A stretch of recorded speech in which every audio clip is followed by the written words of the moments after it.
I worked as a substance abuse counsellor and recovery life coach at a drug and alcohol rehab centre, and because I'm the new girl, I got stuck with the 6 p.m. to 10 p.m. group therapy sessions. One evening after I'd finished the last group therapy session for the day, I went back to my office to type up some notes, which typically would take me about 30 to 40 minutes. Since most of our substance abuse clients also had criminal records, and because we kept various controlled substances locked up at the facility, I'd walk around the entire building to ensure that every door and window was locked up tight before I left for the night. Given the calibre of some of our clients, I always carried a concealed 9mm handgun and always locked the front door anytime I had to work alone. One particular night, I was sitting at my desk typing up my report when I heard the sound of footsteps in the office above me. The footsteps were heavy and sounded like a grown man walking around. No, it actually sounded like he was stomping around in the office above me. Since everyone else had left for work at 5, I knew I was completely alone that particular night. Again, I heard the footsteps above my office, so I thought to myself, fantastic, someone's broken into the office and I've got to be the one to go and confront them. I got up, pulled out my Glock 19 and began doing tactical clearing of the building, quietly working my way up the stairs. As I near the top doorway of the stairs, I checked the office to my left, then the bathroom next to it, and glanced down the hallway to the office where I heard the sounds coming from. I had a decision to make. Clear the rooms to my right or continue down the hallway toward the area where I heard someone. So I opted to head towards the potential threat and then complete my sweep in a clockwise pattern. I quietly glided down the hallway, continually checking my 6, until I got to the office and stealthily tried the doorknob. Locked. So I leaned in and listened at the door. Nothing. Turning to my right, I slipped down the hallway towards the group therapy room. Nothing there. Then I nearly pissed myself. Finally, I had to check one last place, the recovery room, where we put clients who are going through detoxing. I raised my 9mm. Around the corner of the room is what I saw that nearly made me piss my pants. In the semi-darkness of the room, sitting on the couch in front of me, was what appeared to be a dead woman with a blanket draped over her head and body. Every nerve in my body coursed with electricity as adrenaline jumped into my system. I quietly looked behind me. Nothing. Then I turned back and I spoke deliberately to the figure I saw sat in front of me. I've got a gun and you've got 3 seconds to very slowly pull that blanket down so I can see you. If you don't, I'm going to shoot you. Do you understand me? Nothing. I repeated louder. I am going to shoot you and kill you unless you slowly pull that blanket down so I can see you. Do you understand? Nothing. I glanced behind me one last time, then cautiously stepped forward with one hand, and I quickly yanked the blanket off and stepped back, ready to let air out of whomever or whatever was stupid enough to not comply with my orders. Nothing.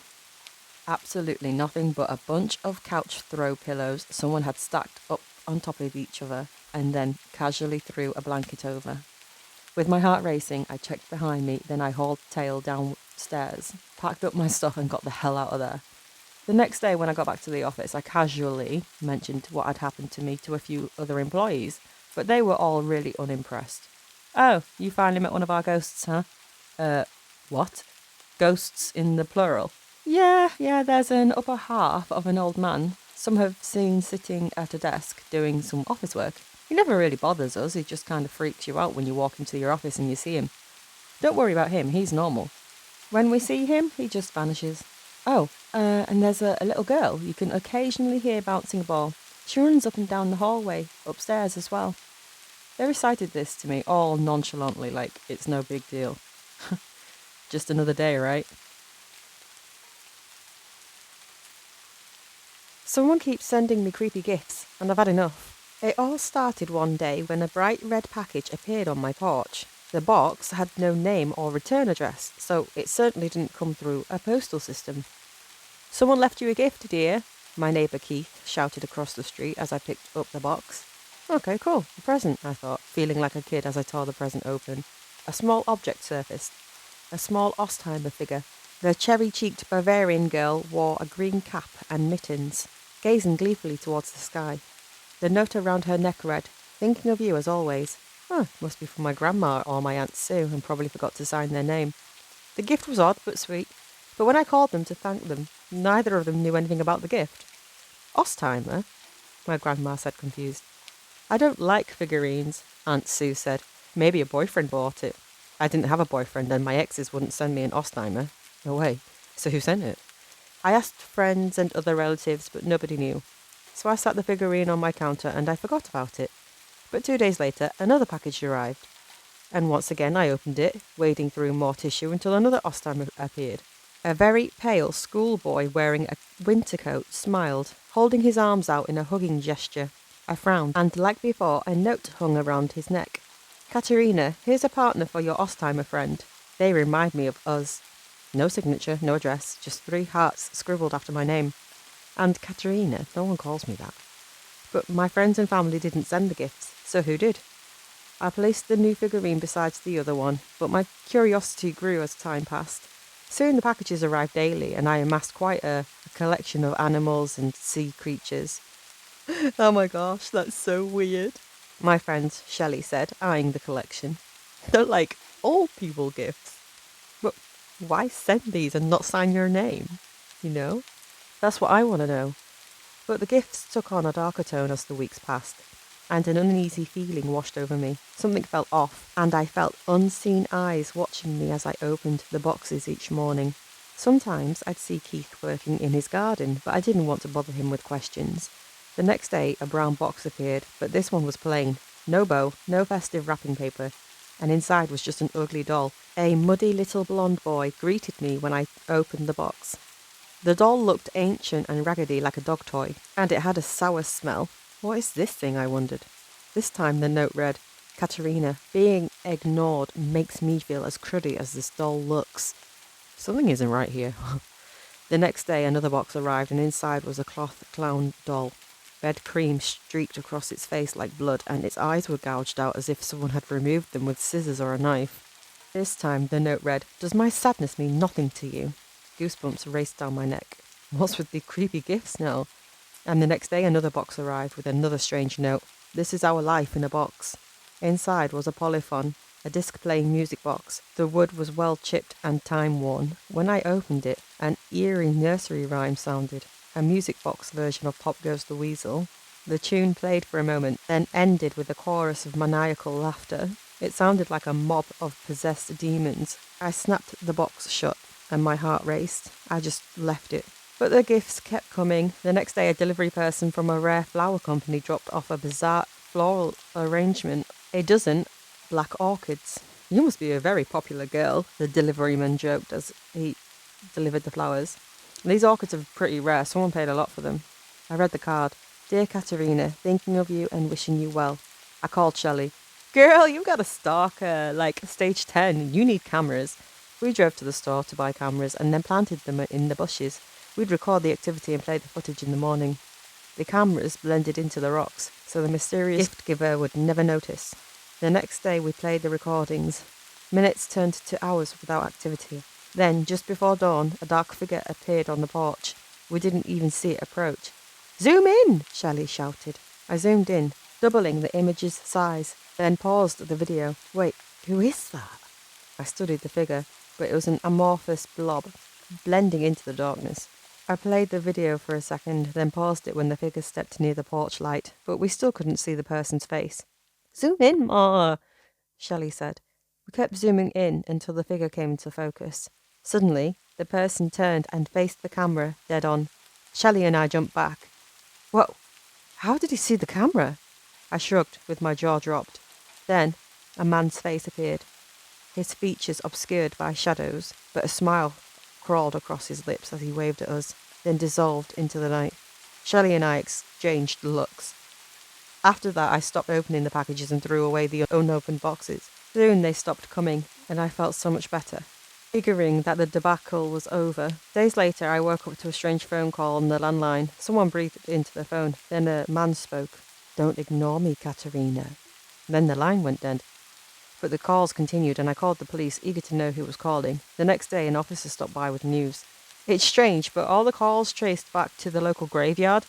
Turns out, their names on 2 of the graves matched those of a married couple who lived here 60 years ago. The names are Keith and Katerina Rogers. The officer handed me a photo, and a younger version of my neighbour Keith stared back, and the woman beside him looked just like me. My stomach flip-flopped. His wife left him, and it sounds like he didn't take it well, the officer said, pointing to the entryway. Hung himself right there in the hallway.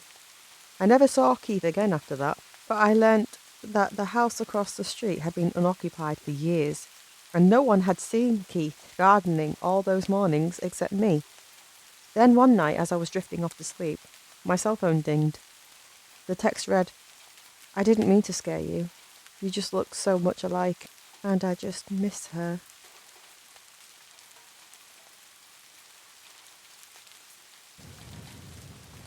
I was about 7 years old, and my brother was about 10.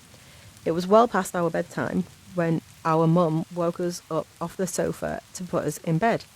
Our dad worked construction out of town back then, so it was often just us three at the house for weeks at a time.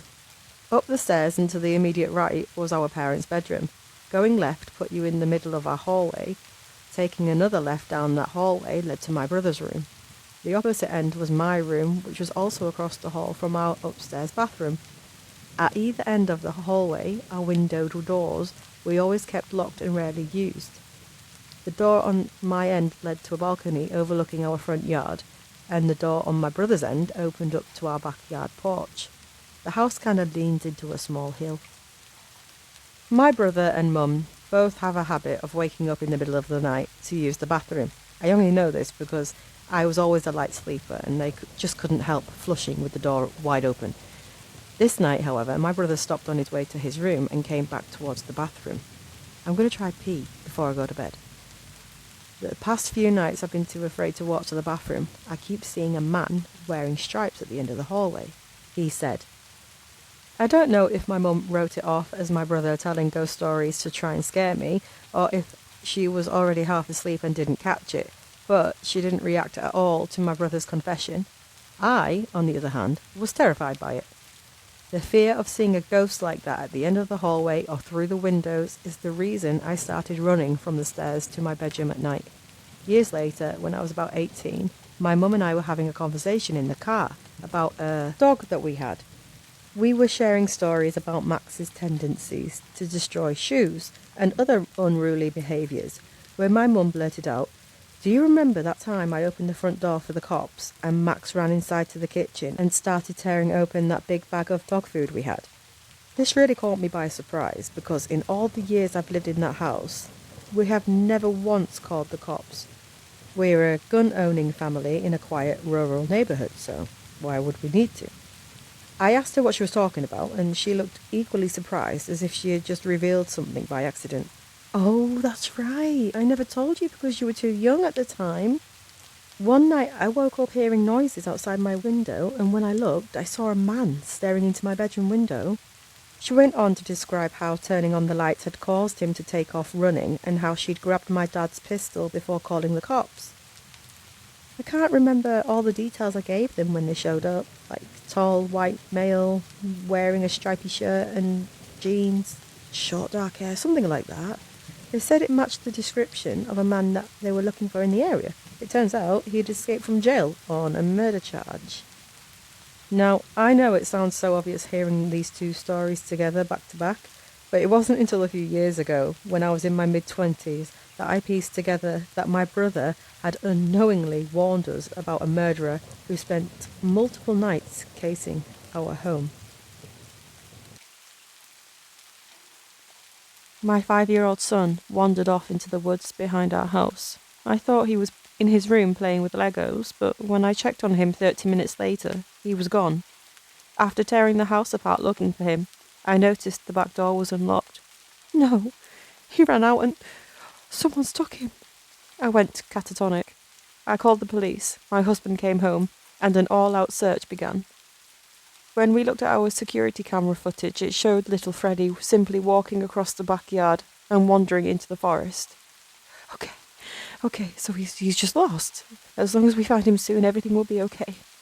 And it was the happiest moment of my life when, 3 hours later, right after dusk, one of our neighbours in the search party found him. Freddie! Freddie! I sobbed as I held him, so happy that he'd come home safe. But that evening, my happiness started to fade. You see, my son Freddie is neurodivergent. He's high functioning, but he still has a lot of quirks that aren't normal for a kid his age. He's obsessed with birds. He can identify from the northern mockingbird to the downy woodpecker, and would rather do anything than hang out with other kids any day. Food textures bother him to no end, especially dairy, and even just watching me drink a cup of milk or eat yogurt makes him retch in disgust. He throws a fit if anything gets wet, even a drop of water on the tablecloth will send him spiralling. So imagine my surprise when I spilled a glass of water at the dinner table, and Freddie didn't react at all. Normally he'd be grabbing the tablecloth and running over to the dryer, screaming at me to get it dry, but instead, he just sat there, oddly still, eating his chicken nuggets. I guess he's just too wiped out to care. But as I mopped up the water, I couldn't shake that horrible feeling in the pit of my stomach. Later that evening, I sat next to Freddie's race car bed, perusing the bookshelf for a book. It was a hard choice. A favourite like, there's a wocket in your pocket, or should I make him up one of my silly tales about Iris the ibis? I felt like this night wasn't real, like I was dreaming that Freddie was here, safely tucked into bed, and that soon I was going to wake up to him being still missing, still gone. I swallowed that thought and focused on my beautiful boy's little face, fighting back the tears welling in my eyes. Do you want Dr. Seuss or a story about Ibis? I asked him. He tilted his head. Dr. Seuss, he said after a second. Okay. I opened the book and began to read. He didn't notice the tears rolling down my cheeks. Soon it was over and I was turning out the lights, but as I turned on my heel, he called after me. Can I have some milk? I stopped dead in the doorway. Freddie hated milk, another one of his quirks. Even watching me drink it made him retch in disgust. Sure, I said, my heart pounding in my ears. Something woke me in the middle of the night. 3:26 a.m, read the time on my phone. Still 3 hours before I had to be up. I sighed, pulled the covers around me, and rolled over. I froze. The door was open, and there, peeking around the corner, was Freddie. He was just standing there watching me sleep, watching us sleep. And maybe it was my imagination, but in the darkness, it looked like he was smiling. Freddie? He dipped out of view and began to run down the hallway. Freddie, wait! I called out, jumping out of bed. Freddie!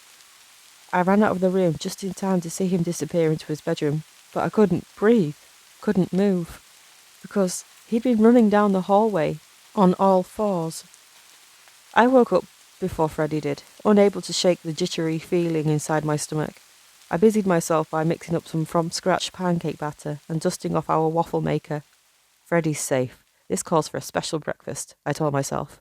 Then why did I feel like something was so horribly wrong? I poured the thick batter into the waffle maker. It sizzled on contact. As I closed the lid, though, my phone began to ring. Franklin Police, read the caller ID. Huh? Hello? Mrs. Healer? A deep voice asked. Yeah? This is Franklin Police Department, the voice replied. And I'm thrilled to tell you, we found your son. Every muscle in my body froze. What? Someone apparently found him in the development on the other side of the woods, only an hour after he went missing.